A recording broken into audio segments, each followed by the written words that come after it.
কেতিয়াবা বাৰু ৰাতি ৩টা বজাতেও শুই উঠি পাইছেনে আপোনালোকে? মই ৰাতি বুলিয়ে কৈছোঁ কাৰণ ৩টা বজাত ৰাতিয়ে হৈ থাকে ন, সেইকাৰণে। আৰু এটা সময় আছিল মই ৰাতি ৩টা বজাত ৪টা বজাত কেতিয়াবাতো 1টা বজাতো উঠিবলগীয়া হৈছিল কাৰণ মানুহজন সেইখিনি সময়ত মানুহজনৰ কামলৈ বুলি ওলাই যায়। আৰু আপোনালোকে এতিয়া ভাবিব ৰাতি 1টা বজাত 3টা বজাত 4টা বজাত মানুহৰ কি কাম থাকিব পাৰে, সেইখিনি কথা বাৰু এতিয়া নকওঁ কি কামলৈ যায় কি কথা। নমস্কাৰ বন্ধু বান্ধৱীসকল, কি খবৰ আপোনালোকৰ? আশা কৰোঁ সকলো ভালে আছে। আৰু মই দীপাঞ্জলি মোৰ অন্য এটা ভিডিঅ'লৈ আপোনালোকক পুনৰবাৰ স্বাগতম জনাইছোঁ। আৰু সেই তেতিয়া যিহৰ কাৰণে নহওক বাৰু মই ধুনীয়াকৈ সোনকালে উঠিছিলোঁ। উঠি পেলাই সেই 4-5 বছৰ মানে মই বহুত ফিট আছিলোঁ আৰু মোৰ ইমান তেনেকৈ বেমাৰ আজাৰো নাছিল। আৰু যেতিয়াৰ পৰা মোৰ মানুহজন তেনেকুৱা কামবোৰত নোযোৱা হ'লে তেতিয়াৰ পৰা মই আকৌ দেৰিকৈ উঠিবলৈ ল'লোঁ। মানে 6টা 6:30 কেতিয়াবাতো 7টা বাজি যায়। আৰু দেৰিকৈ উঠা মানে কাম বনো দেৰি হোৱা, লগতে নিজৰ শৰীৰটো মানে শকতটো হৈছোঁৱে, আগতকৈ বহুত শকত হ'লোঁ। আৰু লগতে কাম বনবোৰো মানে বহুত দেৰি হৈ যায়গৈ, কৰিবলৈ মানে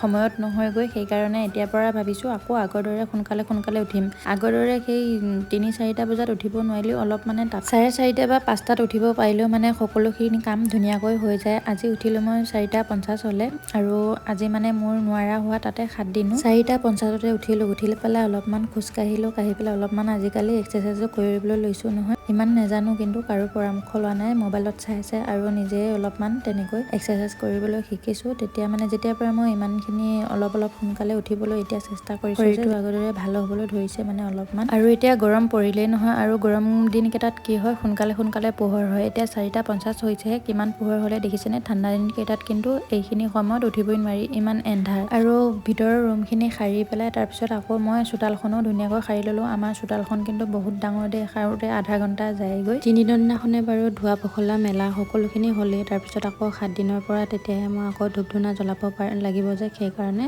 আকৌ 7 দিনৰ দিনাখন মই এনেকৈ ধুনীয়াকৈ ঘৰ দুৱাৰ মচি কাপোৰ কানি মানে মই যোনটো ৰুমত শুওঁ সেইটো ৰুমৰ কাপোৰ কানিখিনি ধুনীয়াকৈ ধুলোঁ বাৰু। তাৰপিছত আকৌ এই ৰুমটোৰ মই কাপোৰ কানিখিনি ধোৱা নাছিলোঁ যে, সেইকাৰণে এইখিনিও ধুই কৰি আৰু কালি সন্ধিয়াতে লগাই থৈ দিছোঁ ধুই পখালি। তাৰপিছত এতিয়া ঘৰ দুৱাৰ ধুনীয়াকৈ মচি লৈ পেলাই মই এতিয়া ধূপ ধূনা জ্বলাব পাৰিম। আৰু মোৰ যেতিয়াৰ পৰা 7 দিন নহয় মই যদি ধূপ ধূনা নজ্বলাওঁ মনটো বহুত বেয়া লাগি থাকে, সেইকাৰণে। আৰু এফালে ফেনখন দি পেলাই লাইটটো বন্ধ ধুনীয়াকৈ শুকাবলৈ দিম। এতিয়া মই গা পা ধুই অহালৈ আমাৰ ৰুমটো ধুনীয়াকৈ শুকাই যাব। আৰু এফালে সেইটো ৰুম মচি আহি আকৌ এইটো ৰুমত লাগিলেহি, আকৌ এইটো ৰুমত ধুনীয়াকৈ মচি ল'লোঁ। আমাৰ আঁঠুৱাটো লগোৱা হৈয়ে আছে, ল'ৰাহঁত শুই আছে যে, সেইকাৰণে মানুহজন উঠিলে বাৰু। এতিয়া আকৌ সেই পকা ৰুম কেইটা মুচি হ'লে এফালে, এতিয়া আকৌ কেঁচা ৰুম কেইটা মুচিবলৈ কাৰণে গোবৰ আনিলোঁগৈ। আৰু এইকেইটা ৰুমো ধুনীয়াকৈ মই মুচি ল'লোঁ। সোনকালে উঠিলে এটা কামেই মানে ভাল হয়, মানে সকলোখিনি কাম নিয়াৰিকৈ সকলোখিনি কামেই ধুনীয়াকৈ হৈ যায়, সময়ত হৈ যায়। আৰু সেইকাৰণে মানুহে সদায় সোনকালে উঠিব লাগে। আৰু মোৰো আগতে অভ্যাস আছিলে 9টা বজালৈ যে সকলোখিনি কাম একদম কৰি ধুনীয়াকৈ হৈ যায়। আৰু লগতে শাহু মা স্কুল যায় যে, 8টা বজাতে ভাত খোৱাবই লাগিব। আমাৰ মানে 8টা বজাতে ভাত খাই যাবই লাগিব সকলোৱে স্কুললৈ।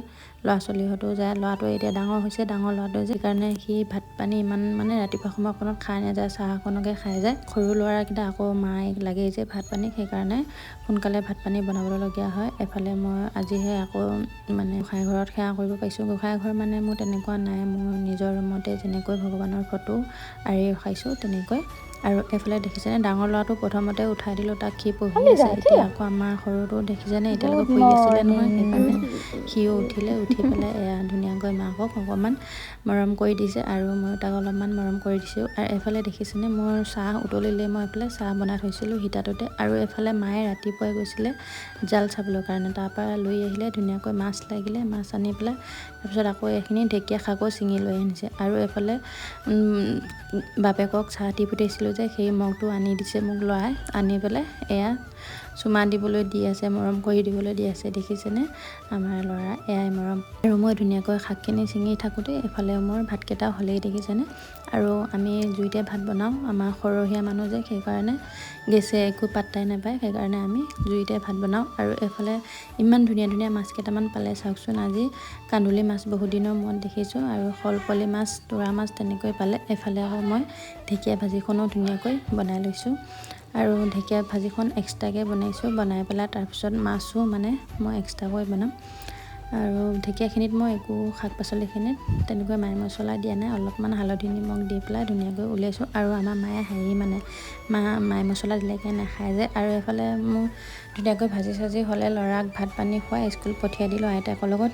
ল'ৰাই মানে অংগনবাড়ী স্কুলতে যায় দেই, আমি বেলেগ স্কুলত প্ৰাইভেট স্কুলত দিয়া নাই, অংগনবাড়ী স্কুলতে যায়। আৰু ল'ৰাহঁতক ভাত পানী খুৱাই স্কুল পঠিয়াই তাৰপিছত কাপোৰ কানি আছিলে এসোপামান, সেইখিনিও ধুই পেলাই খুৰী এজনী আহি পেলাই দি থৈ গ'লে কাপোৰযোৰ বোলে চিলাই দিব লাগে, কাইলৈ ক'বলৈ যায়, সেইকাৰণে এতিয়া চিলাই দিব লাগে। আৰু আজি মোৰ নিজৰ ভুলৰ কাৰণে মানে আজি নহয় কালিয়ে নিজৰ ভুলৰ কাৰণে মোৰ ভৰি দুটা বহুত বিষ উঠি আছে। কি জানেনে, মই মানে এক্সাৰচাইজ এটা কৰিছিলোঁ আৰু এক্সাৰচাইজ মই কাৰোৰ পৰা পৰামৰ্শ লৈ পেলাই কৰা নাই, যিহেতুকে মোবাইলত চাই বা এনেই তেনেকৈ নিজে এক্সাৰচাইজবোৰ কৰি যাওঁ। আৰু মানে তেতিয়াৰ পৰা মোৰ ভৰি দুটা বহুত বিষ হৈ আছে, সেইকাৰণে ভাবিলোঁ প্ৰথমতে কাপোৰযোৰ চিলাই লওঁ আৰু পাছত পাওঁ নে নাপাওঁ, কাপোৰ আছে বাৰু আৰু দি থৈ গৈছে, সেইখিনি চিলাব আছোৱেই।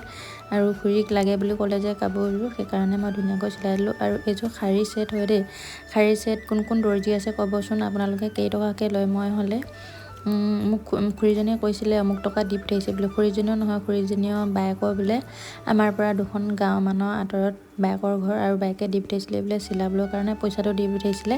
আৰু মই কৈছোঁ খুৰী মই ইমান নলওঁ নহয়, ইমানটোহে লওঁ, আৰু পইচাটো ঘূৰাই দিছোঁ মই মোৰ যিকেইটা প্ৰাপ্য লৈ পেলাই। জোখতকৈও বেছিকৈ ল'ব নোৱাৰোঁ নহয়, মোৰ মনটোৱে নেমানে কিয় জানো। আৰু এইফালে দেখিছেনে মোৰ কাপোৰযোৰ চিলাই হ'লেই, এইফালে ল'ৰা ছোৱালীহঁত স্কুলৰ পৰা আহি পেলাই সিহঁতক ভাত খাবলৈ দিছোঁ মাছৰ লগত। আৰু ল'ৰা কি হৈছে জানো, আজি বাঁহাতে খাই আছে, এনেহ'লে সোঁহাতে খাই, আজি কিয় জানো বাঁহাতখনে খাই আছে, তাকো আকৌ মই ধমকি দি পেলাই আকৌ সোঁহাতে খুৱাইছোঁ। আৰু মোৰ ধুনীয়াকৈ কাপোৰযোৰ চিলাই হ'লে। আৰু আজিৰ ভিডিঅ'টো ইমানেই আছিলে, যদি ভিডিঅ'টো চাই ভাল পালে আপোনালোকে লাইক কমেণ্ট কৰি দিব দেই। আৰু মোৰ ব্লগবোৰ কেনেকুৱা লাগে চাই আপোনালোকে ক'বলৈ নাপাহৰিব। আৰু আপোনালোকে ধুনীয়া কমেণ্ট কৰিব নহয়, মই তাত আপোনালোকৰ নামটো লৈ দিম। আৰু আজিলৈ আহিছোঁ, বাই। সকলোৱে ভালে থাকিব, সুস্থ থাকিব।